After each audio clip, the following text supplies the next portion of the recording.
Hi cooking lovers, welcome to our channel. ఈ వీడియోలో నిమ్మకాయ పులిహోర చేయబోతున్నానండి. నిమ్మకాయల్లో ఎక్కువ విటమిన్ సి ఉంటుందండి. ఈ విటమిన్ సి ఎక్కువ వాడడం వల్ల లేడీస్కి జెంట్స్కి కూడా చర్మ సౌందర్యం బాగుంటుంది. అలాగే రోగనిరోధక శక్తిని పెంచుతుంది. యాంటీ ఆక్సిడెంట్లు ఎక్కువగా ఉంటాయి. రుచికి రుచి, ఆరోగ్యానికి ఆరోగ్యం, ఎన్నో ప్రయోజనాలు ఉన్న మరి ఈ నిమ్మకాయ పులిహోరని మీరు చేసేయండి. వీడియోని స్టార్ట్ చేసేద్దామా?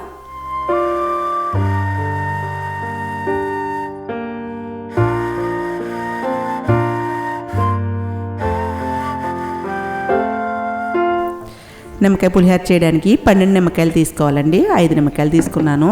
నేను రైస్ని కుక్కర్లో పెడుతున్నాను. 1/2 కిలో రైసు, సన్న రైస్ తీసుకున్నాను. 1.5 గ్లాస్ అయ్యాయి రైసు. ఈ రైస్ని శుభ్రంగా 2 సార్లు కడిగేసి వాటర్ వేసి ఒక 10 నిమిషాలు నానబెట్టుకోవాలి.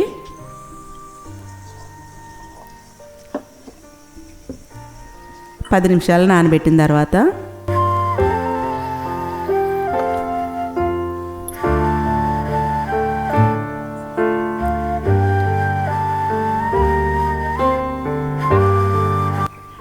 ఆ వాటర్ కూడా తీసిన తర్వాత అండి, గ్లాసున్నర రైస్కి 3 గ్లాసులు వాటర్ వేసుకుని కుక్కర్ పెట్టి 3 విజిల్స్ రానివ్వాలి. పులిహోరకి రైస్ కొంచెం పదుగా ఉండాలండి. వెలిగించి కుక్కర్ పెట్టి 3 విజిల్స్ రానిచ్చాను. ఇప్పుడు పాన్ పెట్టుకుని ఇందులోకి కొద్దిగా ఆయిల్ వేయాలండి. 1 టేబుల్ స్పూన్ నిండుగా వేరుశెనగ గుళ్ళు, 3 ఎండుమిర్చి లో ఫ్లేమ్లో ఫ్రై చేయాలి. ఎండుమిర్చిని చిదివి వేయాలండి, గింజలతో సహా వేగుతాయి. లో ఫ్లేమ్లోనే వేయించాలి. 2 కూడా వేగడానికి టైం పడుతుంది.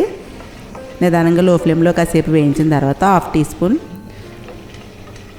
ఆవాలు కూడా వేసి ఇవి కూడా కొంచెం దోరగా వేయించుకుని ఇవన్నీ ఒక ప్లేట్లోకి తీసుకోవాలండి.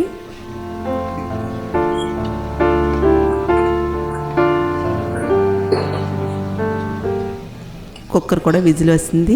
తీసి రైస్ని చూద్దాము. ఈ విధంగా పలుకుగా ఉండాలండి రైసు. ఒకసారి కలుపుకొని ఈ రైస్ అంతా ఒక ప్లేట్లోకి తీసుకోవాలి. పులిహోరకి కలుపుకోవడానికి వీలుగా కొంచెం పెద్ద పళ్ళెంలో వేసుకుంటే బాగుంటుందండి. ఈ రైస్ అంతా ఈ పళ్ళెంలో వేసేసుకొని మొత్తం అంతా ఇలా పరుచుకుని ఇందులోకి 2 టేబుల్ స్పూన్లు ఆయిల్, 1/2 టీ స్పూన్ పసుపు, పచ్చి అల్లం ముక్కలండి కొద్దిగా వేసి 2 రెమ్మల కరివేపాకు కూడా వేసి ఈ ఆయిల్, పసుపు, అల్లం, కరివేపాకు అంతా పట్టేలాగా అన్నం అంతా పట్టించాలి. పచ్చి అల్లం ముక్కలు వేస్తే ఫ్లేవర్ బాగుంటుంది. మొత్తం రైస్ అంతా బాగా కలుపుకుని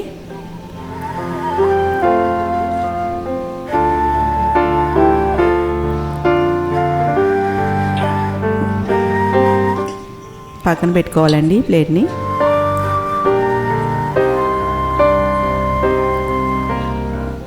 ఇప్పుడు పోపు వేయించుకుందాం. ఇవి చల్లారినవి మిక్సీ పట్టుకోవాలండి, పొడిని చేసుకోవాలి. ఇప్పుడు పాన్లో 4 టేబుల్ స్పూన్లు ఆయిల్ వేసి ఆయిల్ మరిగిన తర్వాత 2 టేబుల్ స్పూన్లు వేరుశెనగ గుళ్ళు వేసుకుని లో ఫ్లేమ్లో ముందు ఫ్రై చేయాలి. గుళ్ళు ముందు వేగిన తర్వాత ఇందులోకి 1 టేబుల్ స్పూన్ పచ్చిశనగపప్పు, టేబుల్ స్పూన్ చాయ్ మినపప్పు ఇవి కూడా వేసుకుని నూనెలో వేయించాలి. ఇవన్నీ కూడా లో ఫ్లేమ్లోనే వేయించాలండి. ఈ 3 కూడా కొంచెం దోరగా వేగిన తర్వాత ఇందులోకి 4 ఎండుమిర్చి చిదిమి వేసుకోవాలి. ఎండుమిర్చిని కూడా నూనెలో వేయించుకోవాలి.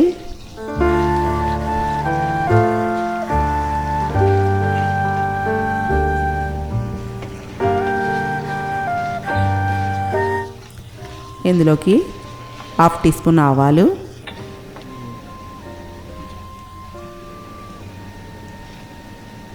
4 పచ్చిమిర్చి పొడవుగా కట్ చేశాను. ఈ పచ్చిమిర్చి ముక్కలు, చిన్నగా కట్ చేసిన అల్లం ముక్కలు ఇవి కూడా లైట్గా ఫ్రై అవుతే చాలు. ఇందులోకి కరివేపాకు కొంచెం ఎక్కువ వేసుకోవాలండి, పులిహోరకి బాగుంటుంది.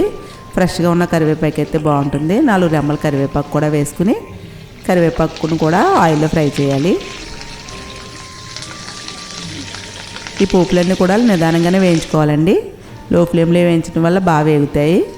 కరివేపాకు కూడా వేసిన తర్వాత ఇది కూడా వేగిన తర్వాత స్టవ్ ఆఫ్ చేసేసి ఈ పోపులన్నీ కూడా రైస్లో వేసి కలుపుకోవాలి.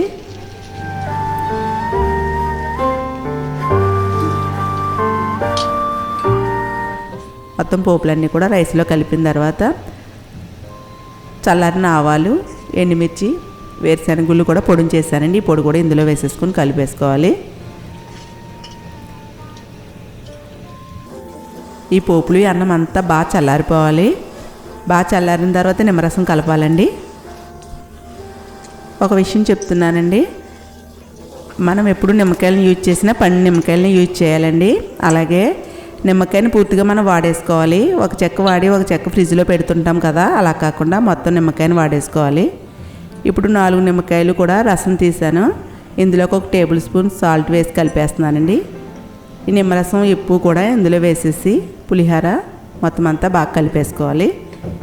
ఇలా కలిపేసుకుని ఒక పావుగంట పక్కన పెట్టేయాలండి. ఇలా పక్కన పెట్టేస్తే నిమ్మరసం, పులుపు, ఉప్పు కూడా బాగా పడతాయి పులిహోరకి. పావుగంట పోయిన తర్వాత సర్వ్ చేసుకోవడమేనండి. ఎంతో రుచికరంగా ఉంటుంది.